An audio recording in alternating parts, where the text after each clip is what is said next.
católico raras veces conoce la historia de su iglesia, ni siquiera la historia oficial. Es posible que algunos duden acerca de esta estrecha relación entre la iglesia y la política y el uso que hace la iglesia católica como institución del poder político en su beneficio o interés propio. Por eso me gustaría en estos minutos siguientes dar, así sea una idea muy rápida, muy apresurada, de lo que ha sido esa relación entre la iglesia católica, la iglesia cristiana y el poder político y el manejo de ese poder por la iglesia católica. El cristianismo nace como una disidencia judía que toma componentes pronto de otras religiones que existían en el Imperio Romano y se estructura ella misma como una iglesia, constituye una jerarquía y elabora un dogma en medio de conflictos muy fuertes con opiniones que fueron derrotadas y descalificadas como heréticas. El hecho es que el cristianismo llega a comienzos del siglo IV a ser reconocido como una religión dentro del Imperio Romano, obra que fue de Constantino en el Concilio de Nicea en el año 325. La iglesia ha santificado a Constantino, porque la iglesia siempre ha santificado a aquellos gobernantes que han apoyado su poder. En la iglesia griega, Constantino todavía es considerado como un santo. Constantino es un personaje con una historia personal sórdida, haber matado a su mujer, a sus hijos, haber degollado a un montón de gente. Nunca fue cristiano hasta que el momento de morir se convirtió al cristianismo, pero fue el que permitió el acceso del poder a la iglesia al reconocerla pues como una religión válida dentro del Imperio Romano. Obra que fue culminada por Teodosio hacia el año, a fines del siglo, ese mismo siglo IV, cuando la iglesia fue reconocida como religión oficial del Imperio Romano. A partir de allí comienza el dominio total de la iglesia, el dominio político de la iglesia cristiana. El Imperio Romano de Oriente se va a mantener hasta fines del siglo XV, hasta 1453, y allí la iglesia va a tener un poder hegemónico, pero esa iglesia pronto va a ser una iglesia que se va a llamar ortodoxa, que va a tener disidencias con el catolicismo de la Europa occidental. Y en la Europa occidental, a fines del siglo V, el Imperio Romano desaparece y entonces la iglesia hereda ese poder, hereda la pompa, hereda las instituciones y hereda el poder. Y eso le va a permitir utilizar el poder político para expandirse, incorporando a los nuevos reinos, los llamados reinos bárbaros, al cristianismo, incorporando y convirtiendo en cristianos a los anglosajones, a los merovingios, a los visigodos, que un tiempo fueron arrianos, y finalmente ejercer su dominio prácticamente sobre la mayor parte de Europa en esos siglos de la llamada Alta Edad Media. El bautismo de Clodoveo, rey de los francos, por ejemplo, es un hecho importantísimo en ese sentido por la influencia que tenían los francos sobre Europa occidental. Pero más importante fue el dominio que la Iglesia Católica ejerció en el siglo VIII y comienzo del siglo IX sobre Carlomagno, al cual la Iglesia corona el año 800 como emperador. Carlomagno pasa a ser entonces el símbolo, junto con el Papa León III, del nuevo imperio romano germánico, que va a ser el modelo de dominio imperial que va a tener preponderancia en todos los siglos siguientes, y en el cual el papado va a desplazar rápidamente, el papado que se ha ido constituyendo en esos siglos, va a desplazar rápidamente al poder temporal, al poder de los reyes, de los emperadores, para imponer el poder espiritual, el poder que la iglesia encarna como verdadero poder. En esos siglos, justamente, en esos siglos siguientes, en medio de diversos conflictos y periodos verdaderamente terribles para la iglesia, de decadencia, de corrupción, que no viene al caso comentar, se va estructurando el poder del papado. Y ese poder del papado se va a ir configurando de tal manera que la iglesia, en la medida en que todos los reinos europeos son cristianos, la iglesia representa entonces un poder espiritual acompañado de un poder temporal, y el papado enuncia la famosa teoría de las dos espadas, la espada espiritual que ellos encarnan y la espada temporal que son los reyes y los emperadores, pero es el papado como poder de Dios, como poder espiritual, el que domina a los reyes, el que domina a los emperadores, el que puede destituir a los reyes o a los emperadores excomulgándolos y execrándolos si no responden a los intereses de el Vaticano, los intereses de San Juan de Letrán o los intereses de Roma, pues los intereses de la Iglesia de esos siglos. En el siglo X-XI se va conformando verdaderamente este poder del papado, el conflicto conocido entre Hildebrando, el Papa Gregorio VII y el emperador Enrique IV de Alemania, que a pesar de las persecuciones contra el Papa termina en una victoria a mediano plazo del papado sobre el imperio. Finalmente el poder supremo que alcanza el papado a comienzos del siglo XIII con el Papa Inocencio III, y los papas de esos siglos dominan por completo la política. Los papas convocan cruzadas a partir del Papa Urbano II, los papas organizan la Inquisición, los papas persiguen a todos los que consideran herejes o seres problemáticos, comienzan a torturar, a quemar vivos a todos los disidentes, y ese poder del papado se ejerce de una manera aplastante sobre toda la Europa occidental. De cualquier forma, en esos mismos siglos empieza ya a conformarse una alternativa distinta. Se van empezando a desarrollarse algunos estados nacionales, unos gérmenes de estados nacionales, que empiezan a reivindicar un poder para el Estado, que no sea la sujeción completa a los intereses de Roma, a los intereses de la Iglesia Católica. Y eso lleva entonces a que a comienzos del siglo XIV se produzca el famoso enfrentamiento entre el Papa Bonifacio VIII y el rey de Francia, Felipe el Hermoso, que va a ser el punto de partida de un debilitamiento del papado. Luego va a venir, poco después va a venir el famoso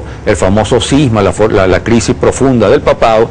Y a fines de la Edad Media, prácticamente esos estados nacionales han empezado a afirmar su derecho a tener cierta autonomía en lo político, en lo temporal con relación al papado, a ese papado que se ha debilitado, y van a seguir luchando porque los estados nacionales tengan mayor poder que el que le otorga el dominio absoluto de la Iglesia. El siglo XVI resulta un siglo conflictivo para la Iglesia Católica. Por un lado, la Iglesia Católica pierde poder y pierde influencia, me refiero a poder e influencia política. Porque en el siglo XVI en Europa se va a producir ese gran movimiento de ruptura de la Iglesia Católica, que es la Reforma. Una parte importante de Europa, de los países europeos, se va a separar de la influencia de Roma. Los protestantes y los católicos se van a enfrentar entonces no en una mera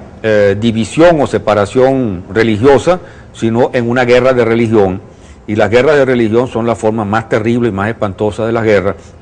porque cuando se mete a Dios en la política, se refuerzan los odios y se refuerzan las matanzas, porque cualquiera cree que está cometiendo crímenes justificados por Dios.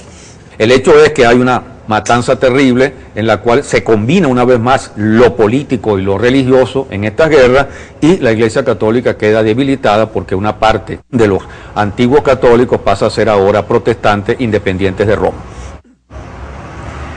Pero lo que pierde por un lado, la Iglesia Católica lo gana por otro, porque el siglo XVI es el siglo de la expansión extraeuropea del catolicismo. Los españoles y los portugueses, católicos, asociados a un poder inquisitorial,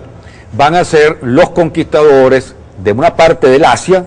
cosa que le corresponde a los portugueses, y los conquistadores de América, cosa que le corresponde fundamentalmente a los españoles. Me interesa fundamentalmente esta última parte, lo que tiene que ver con la conquista de América, porque la conquista de América va a ser no solo un proceso expansivo del catolicismo para este nuevo continente, sino el resultado de una matanza terrible, de una matanza espantosa, de una de las matanzas más espantosas que haya conocido la humanidad, que es la conquista de América, en la cual los españoles destruyen, dominan este continente e imponen a sangre y fuego no solo su dominio colonial, matando, destruyendo, quemando ciudades, violando mujeres, asesinando indios, destruyendo por todas partes, sino que imponen también su dominio religioso, porque creen estar actuando como instrumentos de Dios, como instrumentos del papado, para llevar a cabo entonces la cristianización de este continente. Y no hay que olvidar entonces que la historia del cristianismo, del catolicismo en América, es el resultado de una imposición violenta de una imposición criminal y violenta que destruyó culturas, que mató indios, que destruyó templos, que quemó manuscritos y que trató de erradicar por completo las culturas indígenas para imponer, repito, a sangre y fuego el cristianismo en su versión de catolicismo. La Iglesia perdió por un lado, pero también ganó por otro, y América fue la víctima de esa conquista, y el resultado de esa conquista no solo fue la colonización de América por España y por Portugal, sino también la imposición violenta del catolicismo. El siglo siguiente, o los siglos siguientes, que son 17 y 18, sí empiezan ya a marcar una cierta decadencia del poder temporal de la Iglesia, del dominio político de la Iglesia. Porque en esos estados nacionales europeos se va desarrollando un pensamiento crítico, un pensamiento independiente, es decir, filósofos, escritores, pensadores, que sin dejar de ser católicos, porque todos son católicos, van rompiendo con la Iglesia en el sentido de que quieren sacudirse el dominio que la Iglesia ejerce sobre la política y que la Iglesia ejerce sobre el pensamiento. Y son los que reclaman entonces libertad de pensamiento, libertad de expresión, libertad de crítica, que desarrollan posiciones racionalistas que suponen el derecho a criticar a la Iglesia, el derecho a criticar el dogma religioso, el derecho a no creer en todo lo que dice la Iglesia y a reivindicar eso en nombre de la tolerancia, en nombre de la coexistencia de diversas formas de pensamiento. Ese proceso se va dando en el siglo XVII, se incrementa en el siglo XVIII con la Ilustración, y evidentemente va a significar, en medio de un conflicto grave, donde la Iglesia pelea con las uñas para defender sus territorios, una suerte de retroceso de ese poder político de la Iglesia. La Ilustración va a ser un fenómeno importante en este sentido, y más importante aún va a ser la Revolución Francesa. La Revolución Francesa va a tratar de llevar a la práctica una parte de estas ideas en medio de un conflicto sumamente violento, y habrá un momento en la Revolución Francesa en que, en los tiempos de Robespierre, se trata de imponer una religión de la razón, sustituir a la Iglesia Católica, sustituir su calendario y construir una versión distinta de la racionalidad asociada a la religión. Algo que termina fracasando, pero que constituyó un experimento importante. El siglo siguiente, que es el siglo XIX, va a ser entonces el siglo de la lucha del liberalismo, de las posiciones liberales y democráticas contra la hegemonía absoluta de la Iglesia Católica, fundamentalmente del papado. Y va a ser un siglo fundamental en ese sentido, porque son estas luchas las que van a ir conquistando terreno frente a la intolerancia, frente a la intransigencia del Vaticano, y particularmente de los papas. Pío IX o Pío IX es un representante fundamental de esta intolerancia, y ese populismo asociado al ascenso de la burguesía, que busca nuevos espacios, que admite cierta libertad de pensamiento, cierta libertad de expresión, ciertos derechos individuales,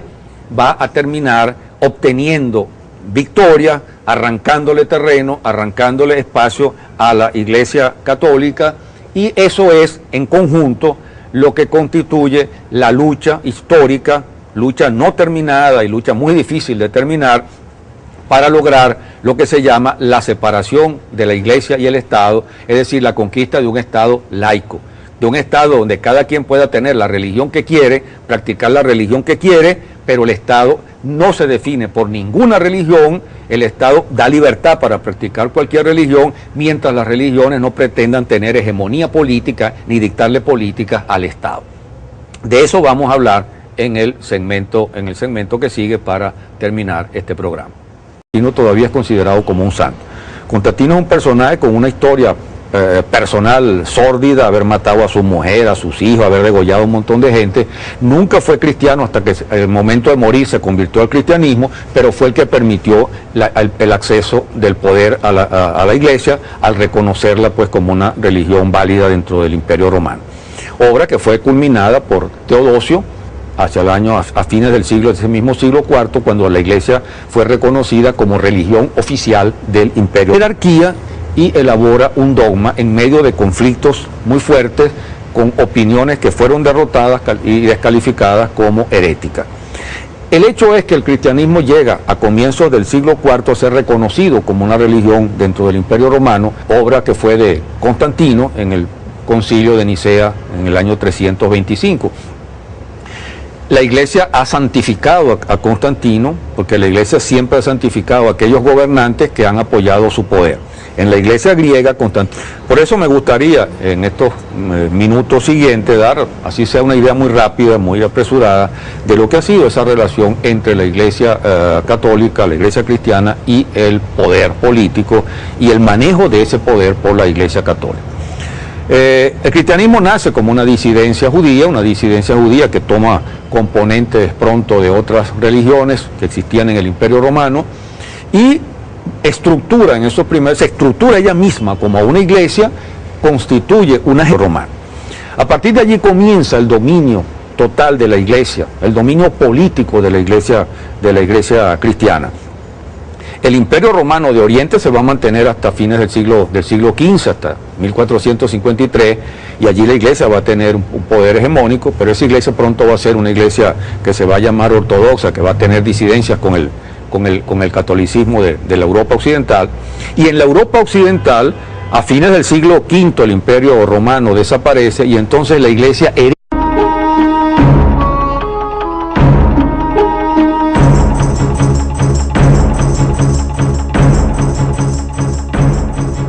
El católico raras veces conoce la historia de su iglesia, ni siquiera la historia oficial.